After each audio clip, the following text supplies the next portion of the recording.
by the Montana Television Network. Montana This Morning continues on Montana's News Leader. Beefing up the border. I'm Hannah Doba with details on the president signing an order for troops to start guarding the line between Mexico and the U.S. And the number of teens considering suicide in Butte is considerably down. Coming up, how the problem was turned around and why officials say there's a lot of work to do left. 6:30 on this Thursday. Meteorologist Matt Elwell joins us. You're going to be heading out to the Billion Auto Weather patio. I suggest an umbrella. It's a little damp out there right now. It's not a bad idea. We've got some rain. We even have some snow in a few areas in southwest Montana, but most of us dealing with rain showers early. Temperatures this morning staying above the freezing mark for virtually everybody. Livingston sitting at 29. I expect the passes to continue to be an issue, at least with some slushy, wet roadways. Well, you don't see much on the satellite and radar imagery, but we have had some light rain showers from time to time this morning. Temperatures expected to top out into the 40s. Rain showers mixing with snow, certainly possible at times today. We're going to talk about the timing of all that, of course, coming up in just a few minutes. All that and more on April 5th. Yes. Just a reminder, the date. January 94? January 96, yeah, I believe. Meantime, our top national story this morning, President Trump sending troops to the U.S.-Mexican border. In a memo to cabinet members, the president said, quote, "The situation at the border has now reached a point of crisis." Now, some members of the Congress, though, as well as Mexican politicians, are taking some issue with the move. Hannah Doba has our latest from New York. The threat is real. The threat Homeland Security Secretary Kirstjen Nielsen is referring to is the one the Trump administration says exists on our southern border. That's why President Trump signed an order last night to deploy National Guard troops to the U.S.-Mexican border. We continue to see unacceptable levels of illegal drugs, dangerous gang activity, transnational criminal organizations, and illegal immigration flow across our border. In addition to sending troops, the document also orders Homeland Security to submit a report within 30 days outlining what other steps can be taken. President Trump has repeatedly expressed frustration that full funding hasn't been approved for the border wall he promised on the campaign trail. The White House also blames lawmakers for not passing stronger immigration measures. In between the Congress actually doing something, he's doing what he can to protect the people of this country. Senator Michael Bennet of Colorado, among the Democrats criticizing the move, tweeting, "For months, my colleagues and I waited for the president to meaningfully engage on a bipartisan immigration bill to increase border security resources and protect dreamers. Unfortunately, he failed to lead, and rather than find real solutions on immigration, he continues to stoke fear." Mexican lawmakers unanimously approved a non-binding resolution yesterday, urging their president to temporarily suspend cooperation with the U.S. on immigration and security issues. Hannah Doba, CBS News. Now, federal law prohibits the use of active duty service members for law enforcement inside the U.S. unless specifically authorized by Congress. But over the past 12 years, presidents have twice sent National Guard troops to border and bolster up the security and assist with surveillance and other types of support. In other headlines this morning, police from both Bozeman and Belgrade responded yesterday to a report of a meth lab operating inside a room at the Super 8 Motel in Bozeman. Members of the Missouri River Drug Task Force and Bozeman Fire Department were on hand to clean up the lab. No reports of injuries to any of the employees or guests. Now, so far, no information on the suspects. Officials say the investigation is ongoing, and we, of course, will bring you more details as they become available. Also, a scam going around Montana State University and involves bogus checks. Thing is, the scam is nothing new. Dan's Morgan Davies has more on what the scam involves and how you can protect your money and your information.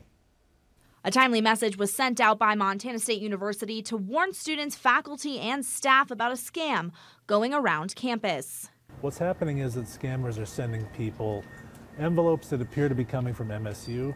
They're asking them to deposit cash into their accounts and then immediately send back gift cards and money to the scammers. University police say they received 6 reports of the scam.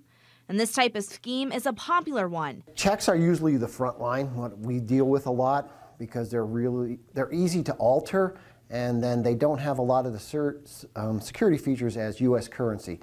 Detective Vanuka says that any situation that involves a transfer of money to an unknown party should bring up red flags. If it's too good to be true, it usually is, especially online. If you're dealing with your only correspondence is with somebody via online, just be suspicious, suspect maybe is a better word, and verify information. The MSU check scam isn't the only one floating around. Police say this time of year they see all types of scams because it is tax season. People posing as the IRS, people posing as law enforcement, indicating that either there was an arrest warrant. Sometimes it's very typical they say that there's an arrest warrant because you did not pay your taxes, or you didn't show up for jury duty, or you didn't obey a summons. And to quickly quash that warrant, they could pay it right over the phone. Remember, if you do receive a call like this, that these agencies will not ask for money over the phone. In Bozeman, Morgan Davies, MTN News. Morgan reminds you, if you experience any of these types of scams, you can report it to the Bozeman Police Department. In other news, former Superintendent of Public Instruction Denise Juneau is leaving Montana. In a unanimous vote, Juneau is selected to fill the seat as Seattle School new superintendent. It takes her about 145,000 public students to the entire state of Montana to 54,000 students in Seattle alone. Juneau will be the first Native American superintendent in Washington state history. The outgoing Seattle superintendent announced in December of 2016 that he didn't want to continue the job.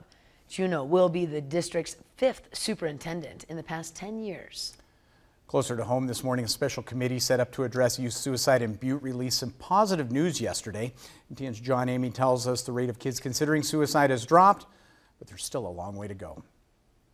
Butte formed a committee in 2013 to address a rash of teen suicides. But when 2014 arrived, 3 Butte teens took their own lives over a 6-week period. The committee was shocked.